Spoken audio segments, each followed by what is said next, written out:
Hey, brothers and sisters.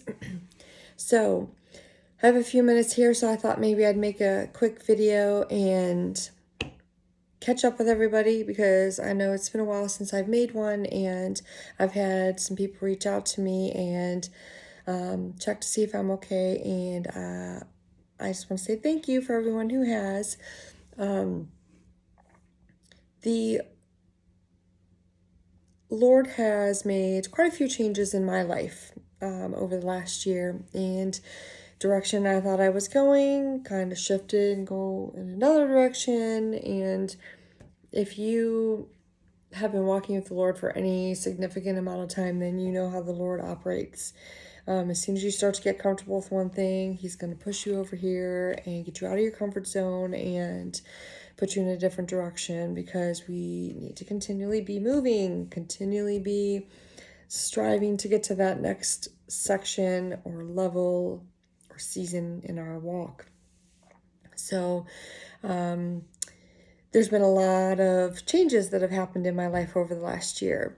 So it started with moving. I did not have any plans to move at all. I actually lived next door to my daughter and my grandson, and it was very nice. And I was able to see them every day. And last year, some of you may remember that the Lord had led my husband and I to purchase some land not close to where we currently lived. And so we purchased the land thinking that we would use it maybe for a campsite or to store things on. But it turns out that the Lord had plans for us to actually live on the land. So we moved a manufactured home onto the land. We actually had to clear it because there had been nothing on the land for over 14 years. So it was like 15 feet tall grass. It was crazy. But the land had really big creek running through it, and a pond and a willow tree. It had all these things that I was just drawn to, and so we bought it just thinking that we would use it for something else. But no, the Lord moved us onto it. So we had to set up everything from well to, getting electric run up here, to getting sewer, system and everything taken care of. So that's what we had been working on. And then we actually began living in the property in the middle of October of this year, 2022. So I never would have moved where I was, but the Lord knows that, and that's why he kind of shoved it in a direction where I didn't really have that choice. He kind of does that. He knows that sometimes I'll get comfortable in an area or comfortable in something in my life, and He has to shake things out, and He'll force me into a direction. So needless to say that I don't live next to my daughter anymore. I live a little bit of ways away from her, and not only can I see the Lord stretching me, but I see Him stretching her, because now she's pregnant again with her second child, and she has some things that the Lord is trying to do in her life too. So I think He wanted to remove me from her so He could begin to stretch her and get her to rely on Him more, because she tends to rely a lot on me, and because she's my daughter, of course, I want to be there for her. So she's struggling in one way, and I've got my own issues that I need to work on in others. So not only did the Lord move us, but the Lord has actually put people back into my life that He removed from my life. And some of you may remember that, I've done some teachings like on the Jezebel spirit, and the Lord actually removed my daughter-in-law and my oldest daughter and her husband, because they were all operating in that spirit. The Lord showed me that I was operating in that spirit, so I went through deliverance. I honestly did not think that the Lord was going to put them back in my life, but He did. So in 2022, over the last few months, the Lord has placed my daughter-in-law back in my life, and my daughter and her husband, and my grandchildren. So that's been very challenging for me as well, because the Lord has worked a little bit in all of us. My daughter-in-law does not walk with the Lord. I've tried to help her, but she's very broken and wounded, and that's what caused a lot of the issues in our relationship. Is she's one of those that will blatantly and openly attack when she's feeling when she doesn't feel like things are being done to her standards or her ways. And that's part of the reason why I just really didn't want to be in fellowship with her anymore, because she was unpredictable and her issues were triggering things within me. So the Lord later on showed me that if there wasn't something going on in me, there wasn't a wound in me, then her behavior wouldn't be triggering me. So he separated us all out so he could begin to work on me with some of the issues that I was having, so then I could be more apt to help them and available to help them, because honestly, I just wanted them all to go away. Like, the drama that they brought into my life was too much. It was causing issues, not only in my life, but it was causing issues in my marriage, especially with my daughter-in-law. It was causing issues with her because my husband wanted me to have a good relationship with her because of his son. And it was hard because I got to the point where I could not trust her. I couldn't trust her. And every time she got angry, she went out and she spoke things that were not true, and she made up lies. And I knew it was the devil at work. And I just wanted the devil to go away, resist, draw near to God, resist the devil, and he will flee. And I thought, oh, the Lord moved her away. She's going to the Lord moved all the problem people away, and it's going to be great. I'll just resist the devil and he'll leave. Well, no, that's not what happened, because he worked in them a little bit to open them up to want to regain a relationship. And then he also set the standards for me to go back into the relationship. But what I learned in all of this was that, again, there were wounds in me that needed to be healed. There were things that I needed to work with and work on. And then the Lord showed me that I was giving the same access to everyone in my life.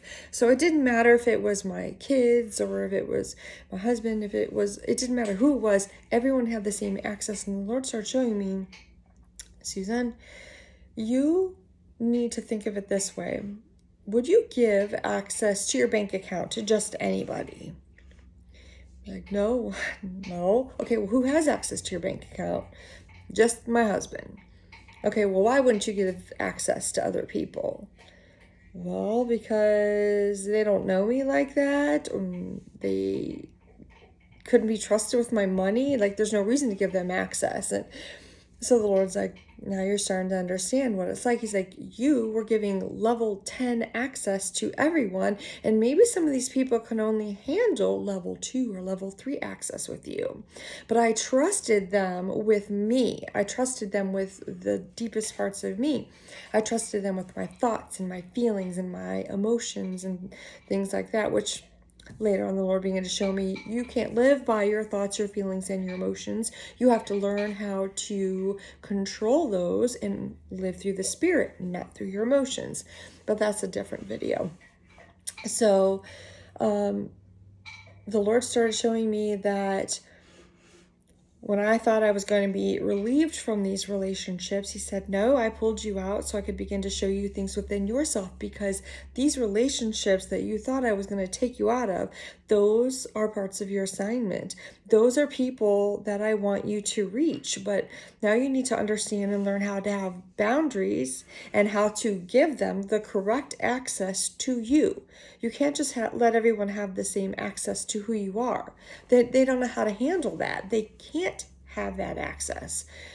So the whole time I was just thinking he was going to get rid of them and it was just going to be easy. I was going to resist the devil and draw near to God and they just go away. But here we are at the end of 2022, and the Lord has brought them all back into my life, and I am learning how to draw boundaries, and I'm learning how to give them access based on where they are, and then learning how to be the light, learning how to show them who Christ is without opening myself up to what they're struggling with.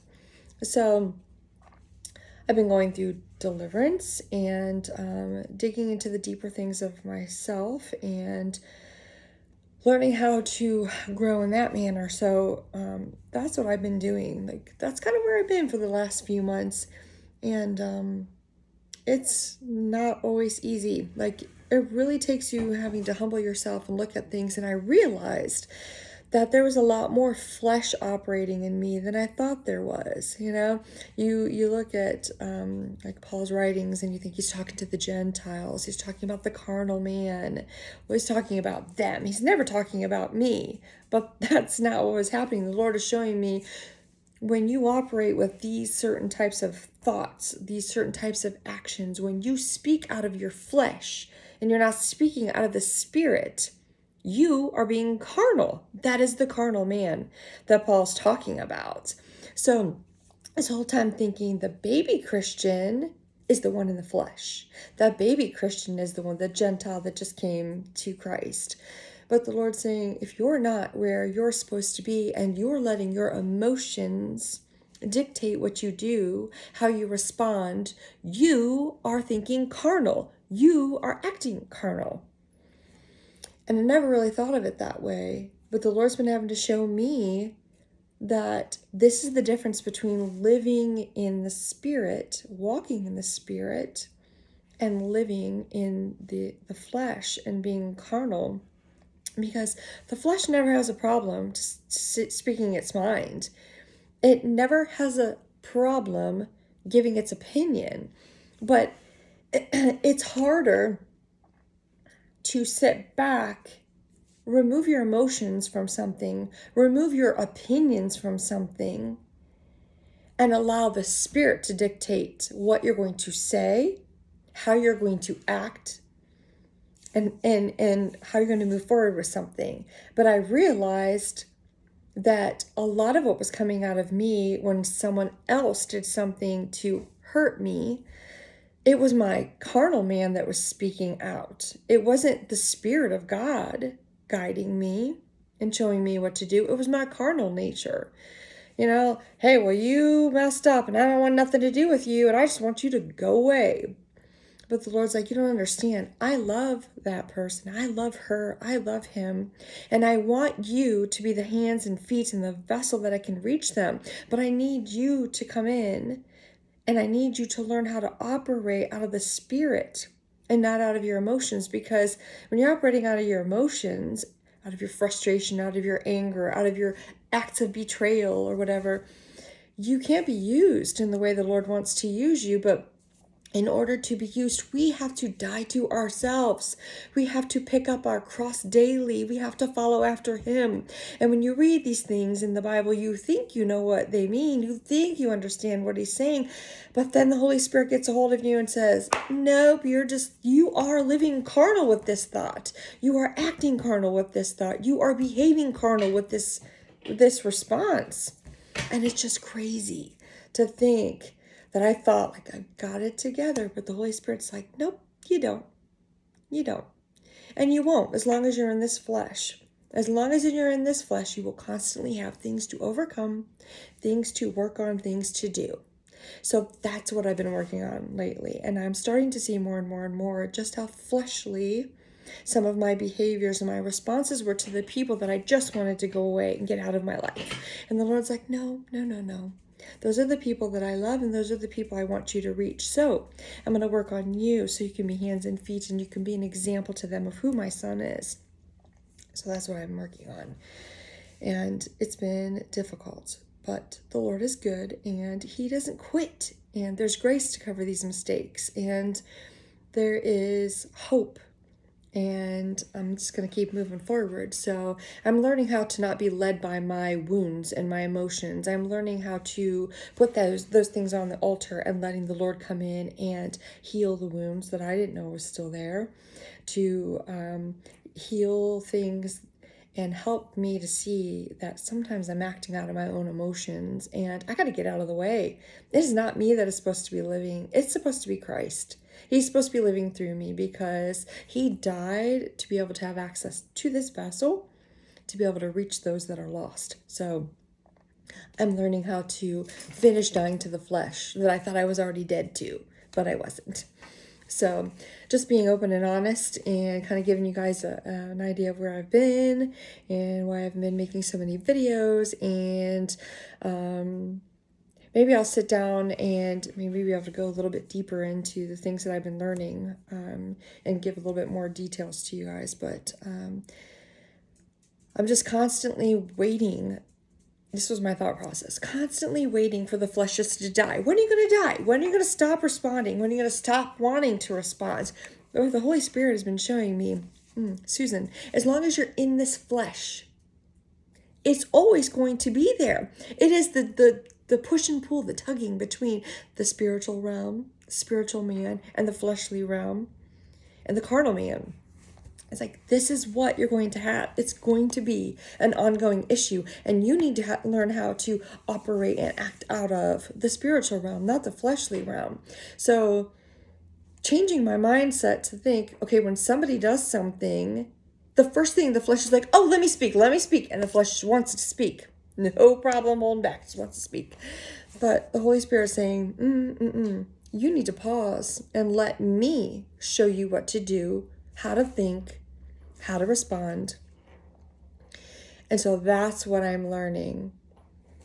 Instead of getting offended by something that somebody has said or done, the offense is coming from the flesh. It's not coming from the spirit. So I'm learning how to not let offense come in, because offense leads to bitterness.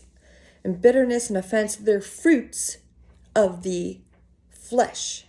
They're not fruits of the spirit. So that's a whole nother video right there on its own. But I don't want to make this video too long because I'm afraid it might not upload or it might take forever to do that. So I'm going to leave it at that. But I just wanted to touch base with you guys, and I'll probably come back and maybe make some more detailed videos on some of the things that the Holy Spirit has been showing me. But I just wanted to say hi and tell you guys that I miss you all, and I hope things are going well for you, and I'll be in touch soon. Take care and God bless.